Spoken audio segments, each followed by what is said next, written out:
start with you here, because early on, 7-8 minutes into the game, there's question marks, and throughout this whole game, this was busy for the referee, man. Yo, Ace. No, look, one of our best referees, one of our best referees had a terrible day in the office on the day. Really? And it's not just... here we go. Not just one incident. Du Preez wants a penalty. It's several incidents, you know, where he was either caught for pace or caught for position. I mean, look at that. That's holding. That's a defender holding an opponent. And then the hand in the face. The hand in the face, and he finishes off, you know, by making sure that he doesn't allow him to gain possession of the ball. And remember, when he starts, the ball is not even within playing distance. Now, when you hold a player like that, the ball is not even within playing distance. Look at that. How is the striker expected to gain possession of the ball, to run forward and play the ball if he's being... Matthew's looking at you. Sani is going to get defended here by Matthew. No, no, he won't. I just wanted to ask about the rule about obstruction and the indirect free kick associated with that back in the day. Is that still in force when it comes to obstruction and indirect? No, we've got to differentiate between obstruction and holding. When you are obstructing, it means you are using your body to prevent the other player when the ball is not within playing distance. But when you are using your arm in that fashion, it's straight holding. It should be dealt with as holding. Because that's not holding in the traditional sense. I mean, he's got his arm across. So isn't that more of an obstruction? That's why the law says holding includes the act of using your arm to prevent an opponent from playing the ball or gaining possession of the ball. So it's covered in the law. Would you have given a penalty? I'm 100% with Bryce. I would have given a penalty, because you look at one of the attributes that du Preez has is his pace, is his ability to get behind defenders. In that moment, he has accelerated. He's going past Maloisani. And how does Maloisani stop him? It's because of the hand to the face, the hand to the shoulder, and that's how he prevents du Preez from getting to that ball. But take nothing away, Matt. I was with Matt. Because Matt doesn't feel that. Look at the pass from Ngcobo. Let's also take nothing away. The pass from Ngcobo, well weighted. Defense splitting, excellent pass. du Preez was going to get to that. The weight of the pass was excellent. Matt, no, to his defense. Tell them, Matthew is not saying it's not a foul. No, tell them. In your day, that was not. In my day, it wasn't, but things have changed. Things have changed, clearly. In your day, this I wasn't solid defending. I was just trying to clarify the obstruction rule. And because that's obviously not a hold, as not sort of the English language would say. It's not a hold. It's got the arm across. Yes. So for me, my question was just about possible obstruction. But once it touches the face, we know face is nowadays instantly a yellow card, right? And instantly that becomes penalty. Because once he's touched his face, it's not even in the referee's hands to not give the penalty anymore. And Ace is nodding. So there you go. That's what happened. It didn't occur on that occasion. The game continues. Ace, I know this game, just because of the nature of it, had so much that the referee had to decide on, because penalties awarded. Are we comfortable with the penalty? Clear case for the penalty. Later on in the game, just 10 minutes after that, they do point to the spot. Yeah, no, look, let's go straight to that, because, again, you know, in several stages of the match, the referee shows why he's one of the best. There are several times when he loses it because of his position, and we'll look at those things. In instances like this, where he immediately points to the penalty mark, but that's a deliberate handball. We've got to ask ourselves the question, why is it that he has seen the handball, he has awarded the penalty, but does not punish the fact that it's a deliberate handball with a caution? Mari penalty, it's a punishment. It's a punishment. It's a penalty. Not when. They handballs and 9 penalties. Not when it comes to deliberate handball. When it comes to deliberate handball, remember, if he had adjudged it to have been denying an obvious goal-scoring opportunity, which it was not, he would have awarded both the penalty and the red card, because for holding, you don't downgrade. Here we go. There's the arm going up from Toure. Yeah. No, just in the build-up there, unfortunately from a set piece, you often get players caught out of position, and Godswill, who's a right back, ends up in the left back position. He tries to clear it with his weaker foot, and then you see Molosani giving him absolute hell for such a poor clearance. So, yeah. So there you go, and it's Miguel who steps up. Chiefs in the lead. Yeah, but I think let's also give him credit, Miguel. I think goal number 4 in all competition, the composure, waits for the keeper to commit, a well-taken penalty leading from the front. There might have been many Kaizer Chiefs players that could have taken that. But for me, it's these leadership qualities in front of a full house to say, I'm the one that will lead in this moment, and he leads by example. This is a game that if I was a referee, I would never want to be involved in, because the goal there, penalty. Then we're going to see the equalizer. De Jong scores. And there's going to be questions as well. And you needed eyes in the back of your head to see what was going on. Fantastic header. De Jong scores. Matthew. Also controversial, but a great set piece nevertheless. But really poor defending from Chiefs, allowing De Jong to get a free header. Nobody challenging him at that stage of the game. 1-0 up in a cup, But the eagle-eyed supporters would have noticed Toure shoving one of the Chiefs players there. So, having seen the replay Watch from the this push angle, there is definitely a push there. And let's talk about what Lawton says, that a goal is scored when the whole circumference of the ball passes over the goal line, in between the two uprights, under the crossbar, provided that a teammate of the player who scores the goal has not committed an offense before that goal is scored. Now, we all saw that an offense was committed before the goal is scored.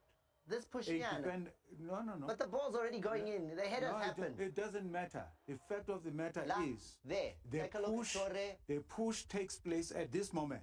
Where is the ball? It's still coming. Yes. That offense took place even before the ball reached the head of the player that subsequently scores. No. That's not the point. The point of the law is, no player of the attacking team must have committed an offense prior to the ball going into goal. And that's what the law says. It's not me. I'm only here to interpret it. I think, Brace, that's the other side of the goal. But for me, is that near post run that Dion makes. It's very difficult for Miguel to be able to track that run, because it just takes 2 or 3 steps to elevate himself to the highest point. Miguel is jumping behind him, but because he has taken those 2 steps, Dion, to gain that advantage, then miss the ball at the highest point, it's difficult for Miguel to be able to defend. Yes, the push happens before the ball gets to the head of Dion, but a well-taken header by Dion. So clarify, you're saying that should not have been a goal, Ace? No. That equalizer should not have been a goal? No, it should not have been a goal. You can't award a goal when an infringement has been committed by a teammate of the player who scores the goal. Any defense for Toure there? No, it was a foul. But all the eyes were, you see, at the near post. Yeah. And Chiefs, back to the defending. Chiefs, to counter that, reaching the ball at the highest point, you have to have somebody in front of him and somebody directly behind him to not allow him to get that running jump to the highest point, Very poor defending. I can tell you now, Thomas, if the referee was not caught watching the landing point of the ball, because remember the ball was coming from a long way off, so he was watching the landing point, and his peripheral vision failed him to see. Had he seen that push, he would have blown long before that ball reached the header. There's assistance to the ref who's on the line, the assistant ref. How could he have missed? Also, I wouldn't blame him, because at that moment, it's quite tricky to watch for the offside, because you've got to see on whose head the ball lands on, where are the strikers at that moment. So the assistant ref is focusing on the offside, the ref is focusing on the landing zone. None of them would have been able to pick up. But if any of the two had picked up the push, that goal would not have been given. Speaking of picking up on the push, Ace, it's like you knew. Because now let's go to the goal that's awarded in the 95th minute. Kaizer Chiefs take the lead here. There are so many interpretations, so many thoughts on what took place on Morty's finish here. Corner kick has taken, Ace. Now it just needs you to take us through it. A push on the goalkeeper takes place before he fists that ball. A push. Matlo. Yes, a push. A push is a foul. And you know, a goalkeeper, because he plays with his hands, as we go to that clip, because he plays with his hands, he receives additional protection because otherwise he could be injured. Now, the assistant referee lifts his flag up first before the referee has given any indication as to what his decision is. I want us to be methodical in looking at this. And then the referee points at the center mark. Goal. Gives the goal. Okay? That's before he has looked across at the assistant referee. As he tries now to search for his assistant referee, who would have ordinarily been running towards the center line, he finds him standing still at the corner. Now, you tell me how a goalkeeper is expected to play when, as he jumps up in the air, there is a striker that goes into him with an elbow. He pushes him. Yeah. And then I've heard people that it's a slight push. No. A foul is a foul. It impacts the ability of the goalkeeper to attack that ball. And the foul takes place before. They had a long conversation. We've shortened it. But the assistant, the referee, the fourth official, you walkie-talkie, lots. And eventually they say the goal stands. Well, remember that, one, when the referee pointed to the center mark, he had not yet seen the flag of the assistant referee, right? So he gave the goal. Yeah. So the first decision that was given there is by the referee. And remember, when the assistant referee, anyway, as an assistant, lifts up his flag, he is making a recommendation to the referee. He is not the final decider of what the decision will be. He's making a recommendation to the referee. So the referee would have walked across, asked him. If the referee was not convinced by the explanation of the assistant referee, the referee would then go with his own decision, which is exactly what happened there. Are you showing me the push here? Is that what I'm seeing? That the goalkeeper is no longer really balanced? That ball will come out of his He would hands? have surely been thrown out of balance by the elbow that went into his torso. And then it goes off. How severe it was, I wouldn't know. I'm not a Zangoma. But all I know is that if you go into a goalkeeper's body using your elbow, that's a foul. It's as simple as that. And then there was questions about whether Modi was offside. Now that's the last thing that we need to discuss on this one. You see, that's a matter of law, and I'm happy that you're picking on that, Thomas. Remember, with offside, you look at the last time that the ball was touched by a teammate of the player that is standing in an offside position. Now, the last time a player wearing a gold jersey touched that ball. Side angle. It was the player who was kicking the corner kick. The ball was touched by two other players before it got to the striker. Stevens onto And both of them are players of the defending team. So the last time the ball was touched by a teammate was at the moment the corner kick was taken.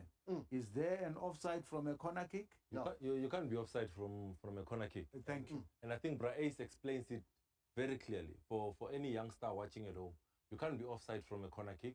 And the last time a Kaizer Chiefs player touched the ball was when the corner was played in. So therefore, in terms of offside, I was comfortable. The only one I wanted was that nudge. And it was well explained, right? It's clear there that the goal should not have stood. It should have been a 1-1 situation. It is given.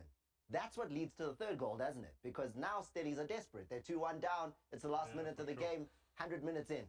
And like William Shongwe, I don't agree with goalkeepers going up here. Why isn't it Jabbar that goes into that? Surely Jabbar will have more of a chance of getting a head or a shot away than Sage Stevens. Why doesn't Sage Stevens stay on the half? Sage Stevens also score as a goalkeeper. Let me add. Are we begging guys? Oscar Rin is his teammate on the bench. I did it. You can also did it.